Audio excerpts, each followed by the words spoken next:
Okay, this is the first drive on my 14.2.1 software. I know a lot of other people have gotten it. I'm not one of the big influencers. I'm just a regular human being.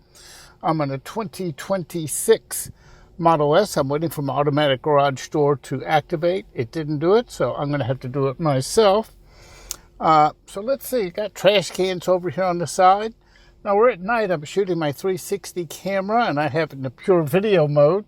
Let's see if we can see anything. I'm just going to take a quick trip to my local Publix, and I just want to look at a couple of problem areas to see if they were fixed with .1. The first one will be when we come up to the gates around, around the corner up here. What it was doing on version 14.2, I get them confused. I'm on 14.2.1. On 14.2, when it was approaching the gates, and these are the type you pull up and the sticker will activate it. It had to slowly creep up to get to it. That was number one. Number two, it was getting a little bit close to the center and not toward the right side. So let's see how it centers up. As it said that gates were one thing that was addressed, and here we go. Now turn right onto Okay, no, it's still a little bit off center. I know it's probably hard to tell from a camera angle. Probably about 20% off. It will have to question mark or curve around once the gate is open. But it did get close enough to activate it, so that's good. Excuse me, I got a little frog in my throat here. And let's just kick back, relax, and enjoy some music. I'll chime in if something goes awry.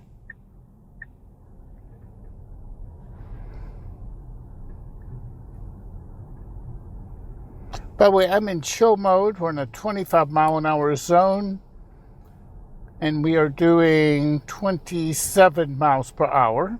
I know a lot of people have been commenting about the speed limits and they're not going fast enough. I'm the opposite. If I go on a road like this, at, at 25 miles an hour. 27, that's fine with me. I'm in a neighborhood area. I don't want to be flying through here. They do have lots of speed traps around here. And, if I'm on the highway and it's a 65, 70 is good for me. If it's a 70, 75. I really don't want to go any faster than that, but I'm not a young whippersnapper. I'm an old man. And I think it is important to point out, and I've been trying to tell this to a lot of my peers, that this is probably one of the greatest things ever to happen for senior citizens. This really is.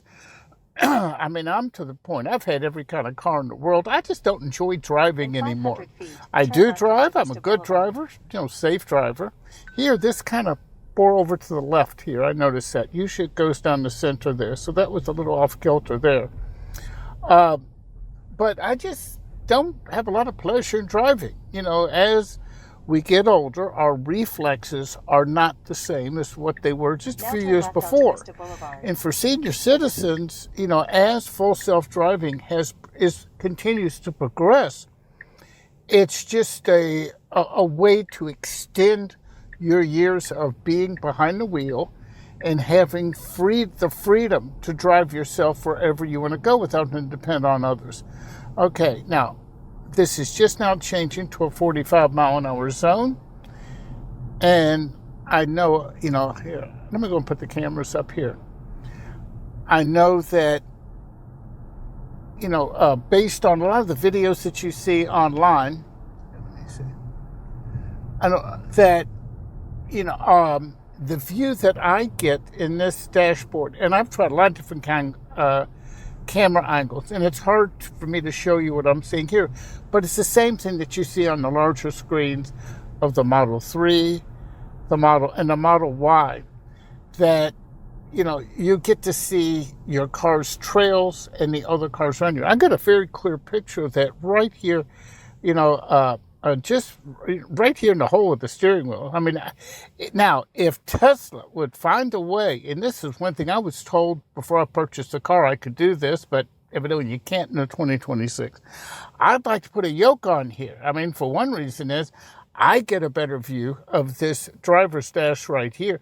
But so would you. You would be able to see it from the camera here because you wouldn't be blocked by the wheel. And you could see what I see. But anyway, that's just not the case, at least not yet. Evidently, they made some changes in the steering column.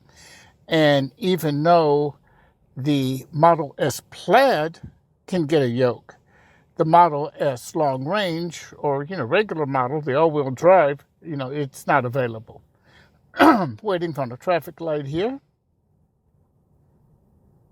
That's one thing. And, as I watch the different threads on X, a lot of people seem to forget that it wasn't that long ago that Tesla's got smart enough to be able to read traffic signs and traffic lights. And although I've only been driving this for a month, or, had a Tesla for a month, I haven't had any errors with stop signs or stoplights. And if you think about that, with how many times you get into situations, whether it's a flashing yellow light, an arrow, whatever, it's just a wonderful thing.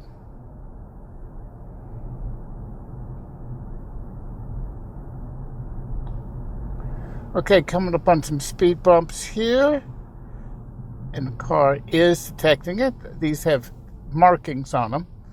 And these are, kind of the oval type of speed bumps, not those harsh, ones that are just very narrow.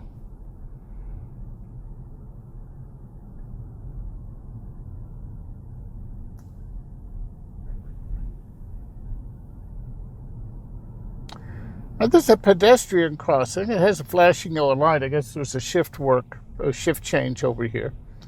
But there was no difference. There were no pedestrians around. Okay, we're at a 30-mile-an-hour zone. Now, here is something that 14.1 did. I know a lot of people are talking about map data and some issues with speed limits. Okay, I'm at a 30-mile-an-hour speed limit right here. As soon as I take a left, the road that I'm turning on is a 45-mile-an-hour speed limit. Now, in version 13.9, whatever, now turn left onto State that Road one had no 35. problem. If this light had been green, I'd go. It would accelerate up to the 45-mile-an-hour speed limit based on what setting I had. This one, let's see what happens. Again, from what I'm seeing right here, still says 30, which is correct. But let's see what happens not only to the sign, but to the speed when I turn. Okay, we're great. Remember what I said about the traffic lights? Second it turns green, it glances around, and it goes. Okay, let's see what it does here. Now, it thinks I'm in a 30-mile-an-hour zone, so I'm going to kick it up to standard and see what that does now, too. It's going to take me up to 35. Now I'm going to go up to hurry, because I know I'm in a 45-mile-an-hour zone. That's going to take me up to 40, and it thinks it's a 30. And let me see. Mad Max is not something I would typically drive in, but I just put that on. Now, up here, the speed limit will change to 45. So I'm having to go up to Mad Max to go up to 47 miles an hour and a 30. Now, this is now changing to 45, and it did change on here. So I'm going to turn back down to standard. And I'm at a steady 47 miles per hour.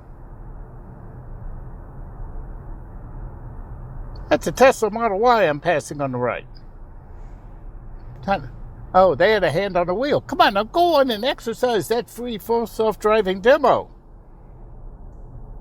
For those who might not be in the know, existing Tesla owners who never exercise or, are not currently using full self-driving, don't have the subscription, that there's like a free, I think it's a 30-day, it's really longer because there's holidays in there, almost a 40-day free trial on there. So if you have a Tesla, you're crazy for not doing it. I will tell you, it's like that old commercial. Try it and you'll like it. Okay, we are staying in the left lane. I would prefer to be in the right lane, so I'm going to hit the turn signal. And without delay, it started to get over into the lane. And it's saying we're going 48 and a 45. Good comfort zone for me. Now we're being passed. by a BMW.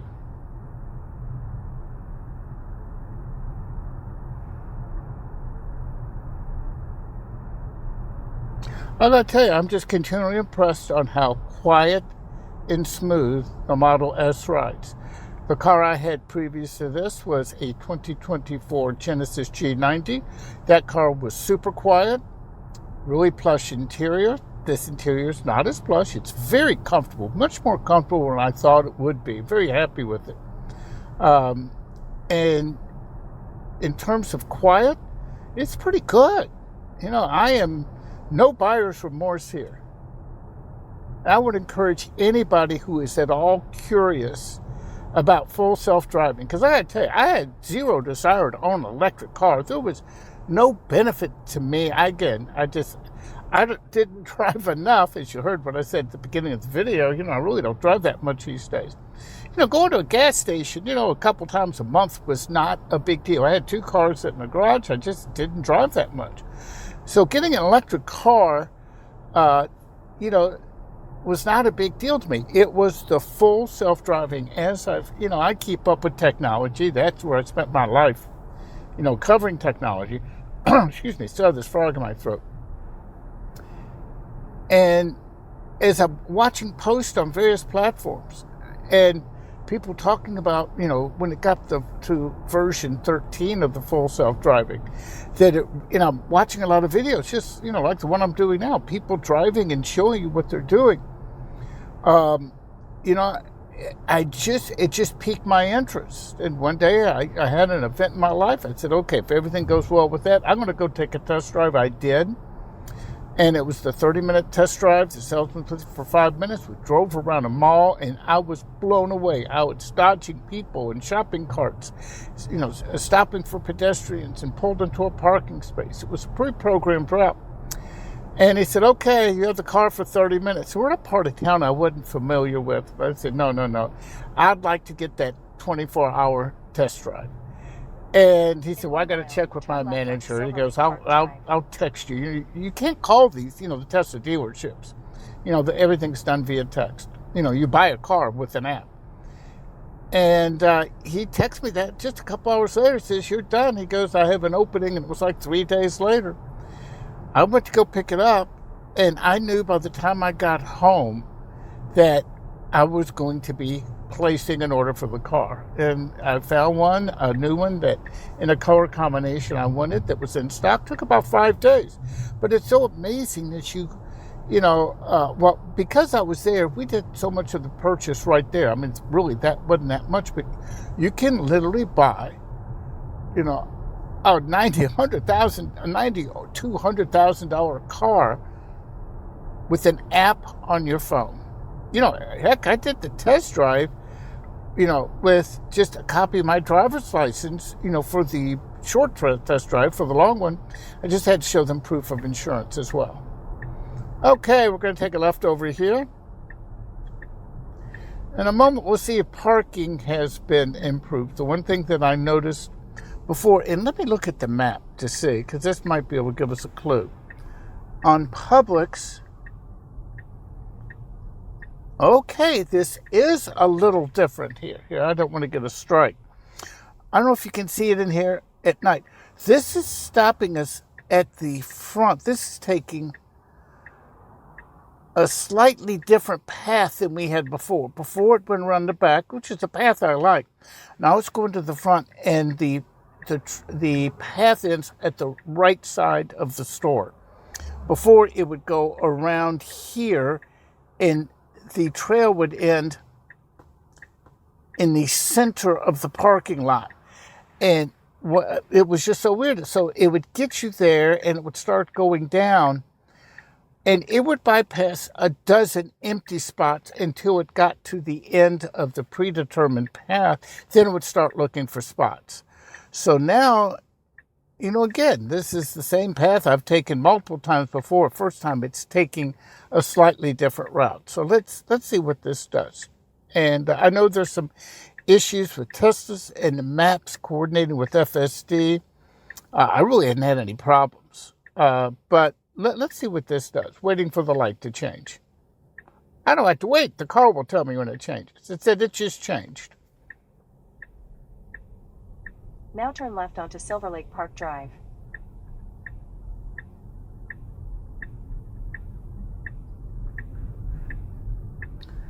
Okay, now it's going to take this second right. It's going yeah, not the first one. It's take the second one where the previous ones, it would go around to the backside of the store, which is a really good route. Now turn right. It's just less shopping traffic. But let's see what this is going to do. I am ready to take over because you know how parking lots can be.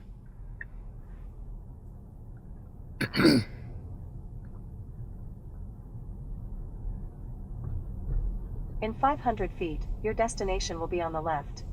See again, it's having our destination come up right up here at the corner of the store before it had us in the middle of the other parking lot. Oh, wait, did I? No, I had it curbside. Let me change this real quick to park in the parking lot. Okay, it stopped at the stop sign.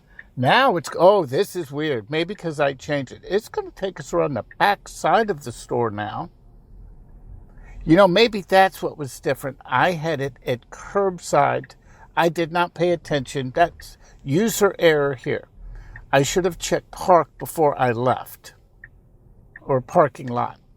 So now we get a tour of the backside of Publix. See, this is the side over here that I would have come in if I was paying attention, and it does have it where it's ending in here. So if it's going to do the same thing that last time, it's going to go down here. Let's see if it's going to pass a bunch of parking spaces. I don't know. Okay, it's going to wait to see if this car on the left is going to stop. Probably going to take a left right over here. In 500 feet, your destination will be on the left. And there's some empty spaces running. Are you going to grab the first empty space? Up. Look at this. Okay, you got a human standing. Okay, parking is improved. Let's see how it did line-wise. I'm looking at... Okay, I take that back. Parking is greatly improved. Granted, it took a different route because that was my fault. Anyway, didn't touch a wheel, didn't touch the pedals whatsoever. Version 14.2.1. That's it for now. I'm the Gadget Guru, Andy Parr. Thank you for watching.